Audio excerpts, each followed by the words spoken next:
నమస్కారం. ఈనాటి వివరణకు స్వాగతం. ఉత్తరప్రదేశ్లోని దుధ్వా నేషనల్ పార్క్. పగటిపూట చూస్తే ఎంత ప్రశాంతంగా, అందంగా ఉంటుందో మీకు తెలుసా? కానీ చీకటి పడ్డాక మాత్రం సీన్ పూర్తిగా మారిపోతుంది. ఎవరికీ అంతుచిక్కని, ఊహించని రహస్యాలకు ఆ అడవి నిలయంగా మారుతుంది. చీకటి పడినా ఉరుములతో కూడిన ఒక భయంకరమైన మార్చి రాత్రి, కేవలం కాస్త సమయం ఆదా చేద్దామని తీసుకున్న ఒక చిన్న షార్ట్కట్ ఎంతటి ప్రాణాంతకమైన పీడకలగా మారిందో ఈరోజు మనం వివరంగా చూడబోతున్నాం. అసలా రాత్రి అక్కడ ఏం జరిగిందో తెలుసుకుందాం రండి. అసలు ఒక సాధారణ షార్ట్కట్ ప్రాణాల మీదకు వస్తే ఎలా ఉంటుంది? ఏళ్ల తరబడి రోడ్ల మీద రాత్రి పగలు ప్రయాణిస్తున్న అనుభవజ్ఞుడైన డ్రైవర్ పూరన్, అలాగే అతనికి కుడిభుజం లాంటి హెల్పర్ గుడ్డు జీవితాల్లో సరిగ్గా ఇదే జరిగింది. వాళ్ల ప్రయాణం ప్రతిరోజూ చేసే ఒక సాధారణ రాత్రిలాగానే మొదలైందిలేండి. కాని ఆ రాత్రి ఆ అడవిలో వాళ్లు తీసుకున్న ఒక్క చిన్న నిర్ణయం వాళ్లను ఎవరూ ఊహించని అత్యంత భయానకమైన మలుపుల వైపు తీసుకెళ్ళింది. చీకటి అడవిలో ప్రయాణం. అసలు ఈ భయానక రాత్రి ఎలా మొదలైందో చూద్దాం. ఉదయానికల్లా ఒక ముఖ్యమైన సరుకును డెలివరీ చేయాల్సిన విపరీతమైన ఒత్తిడిలో ఉన్నారు పూరన్ మరియు గుడ్డు. కాని అనుకోకుండా దారిలో వంతెన విరిగిపోయింది. ఇక వాళ్లకు వేరే ఆప్షన్ లేదు. దానితో ఎవరూ వెళ్ళని, కనీసం వీధి దీపాలు కూడా లేని ఆ అత్యంత నిర్మానుష్యమైన, దట్టమైన అడవిగుండా వెళ్లే ఒక షార్ట్కట్ను ఎంచుకోవాల్సి వచ్చింది. టైం కరెక్ట్గా అర్ధరాత్రి 12. వాళ్లు ఆ దట్టమైన అడవిలోకి ఎంటరయ్యారు. నెమ్మదిగా 1 గంట అయింది. దారి పక్కన ఒక ట్రక్కు పూర్తిగా యాక్సిడెంట్ అయ్యి నుజ్జునుజ్జైపోయింది. కాని వింతేంటంటే, అంత ఘోర ప్రమాదం జరిగిన ఆ ట్రక్కు హెడ్లైట్లు అప్పటికీ ఆన్లో ఉన్నాయి. చుట్టుపక్కల మనుషుల జాడేలేదు.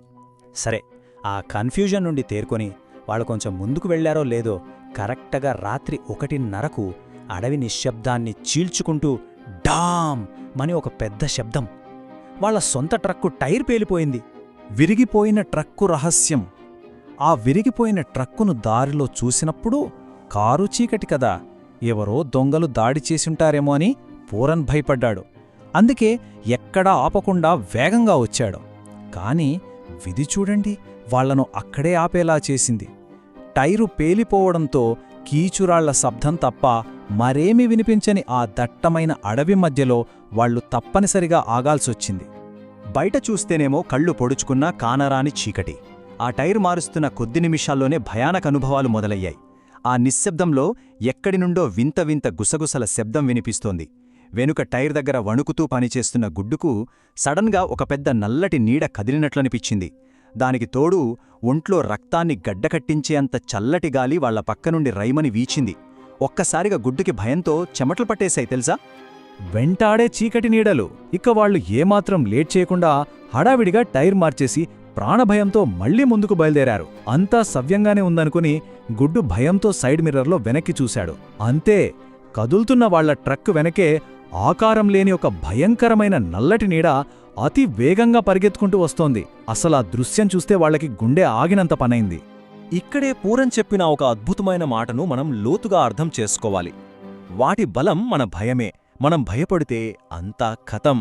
ఈ స్టోరీ కేవలం దెయ్యాల గురించి మాత్రమే కాదు, ఇలాంటి పరిస్థితుల్లో మన ధైర్యం ఎంత అవసరమనే దాని గురించి కూడా.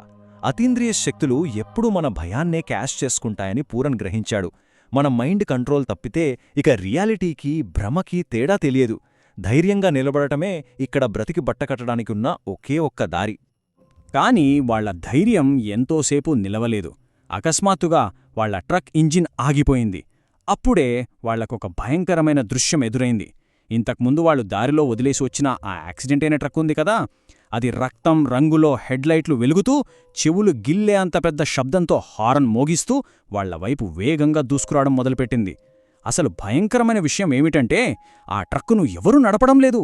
డ్రైవర్ సీటు పూర్తిగా ఖాళీ. అడవిలో మాయాజాలం. ఆ డ్రైవర్ లేని మృత్యురథాన్ని చూసేసరికి వాళ్లకి ప్రాణభయం పట్టుకుంది. ఇంక ట్రక్కులో ఉంటే ప్రాణాలు దక్కవని చెరో దిక్కుకు ఆ కారు చీకటి అడవిలోకి పరుగులు తీశారు. ఆ గందరగోళంలో పూరన్, గుడ్డు విడిపోయారు. అడవిలో దారి తప్పి వణుకుతూ ఉన్న గుడ్డుకు సహాయం చేయడానికొచ్చినట్లుగా ఒక కట్టెలు కొట్టే వ్యక్తి నవ్వుతూ ఎదురుపడ్డాడు.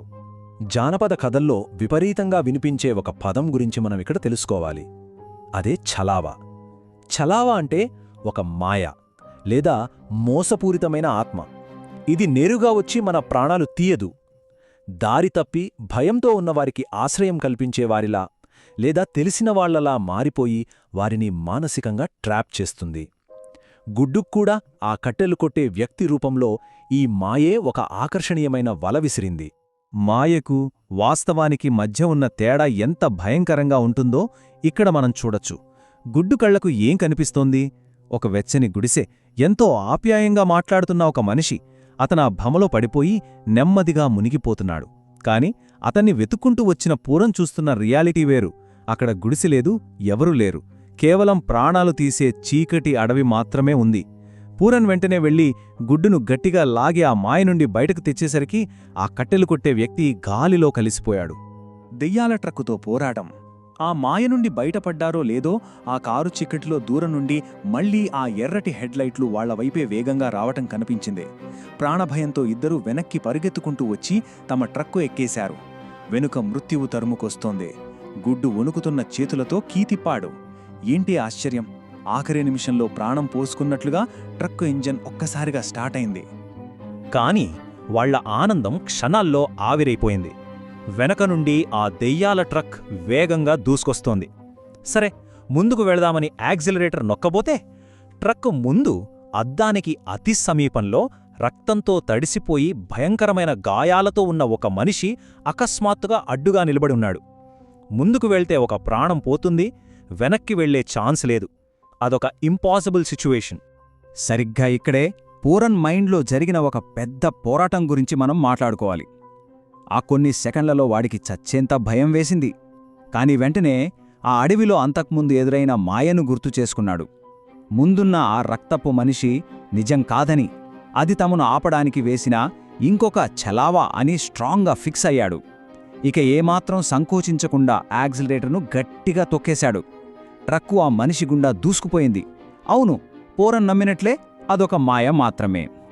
భయానక ఢీకొట్టడం. వాళ్లు ఆ మాయను దాటుకుని ముందుకు వెళ్లగానే వెనుక వస్తున్న ఆ దెయ్యాల ట్రక్కో వీళ్ల ట్రక్కును అత్యంత బలంగా గుద్దేసింది. ఆ ఫోర్స్కి ముందున్న అద్దాలొక్కసారిగా పగిలిపోయి ముక్కలు వాళ్ల ముఖాల్లో చేతుల్లో గుచ్చుకున్నాయి.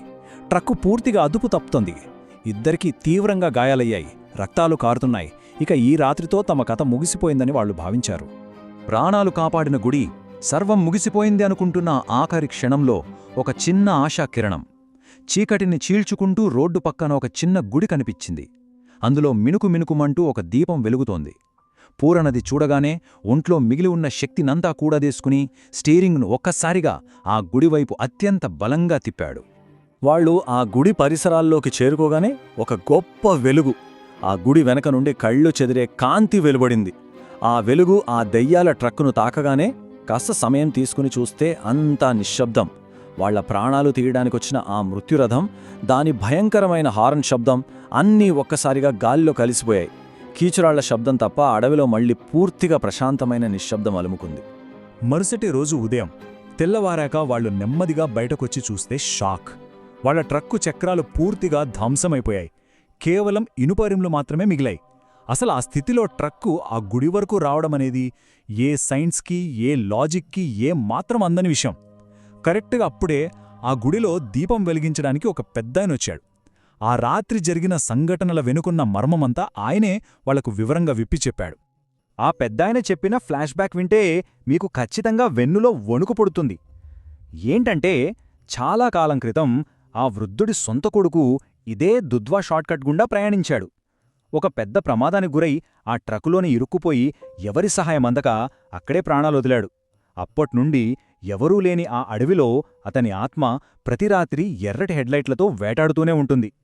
తన కొడుకు ఆత్మశాంతి కోసం ఆ తండ్రి నిర్మించిన ఆ చిన్న గుడి, అందులో వెలుగుతున్న దీపమే ఆ రాత్రి పూరన్ గుడ్డుల ప్రాణాలను కాపాడింది. ఎప్పటికీ తిరిగిరారు. దుధ్వా అడవుల గురించి లోకల్స్ చెప్పే అత్యంత భయంకరమైన సత్యం ఇదే. అర్ధరాత్రి తర్వాత ఆ కారుచీకటి అడవుల్లో ఆ ఎర్రటి హెడ్లైట్ల వెలుతురులో చిక్కుకున్నవారు ఎవరైనా సరే మళ్లీ ఎప్పటికీ తిరిగిరారు. మనలో ఎవరికైనా రాత్రిపూట తెలియని, ఎవరూ వెళ్లని షార్ట్కట్ తీసుకోవాలనే ఆలోచన వస్తే చీకటిలో దాగి ఉన్న ఇలాంటి భయంకరమైన రహస్యాలు బహుశా ఒకసారి గుర్తుకొస్తాయేమో కదూ. ఈనాటి వివరణ మీకెంతగానో ఆసక్తిని కలిగించిందని ఆశిస్తూ మరో ఆలోచింపజేసే అంశంతో మళ్లీ కలుద్దాం. అంతవరకు టేక్ కేర్.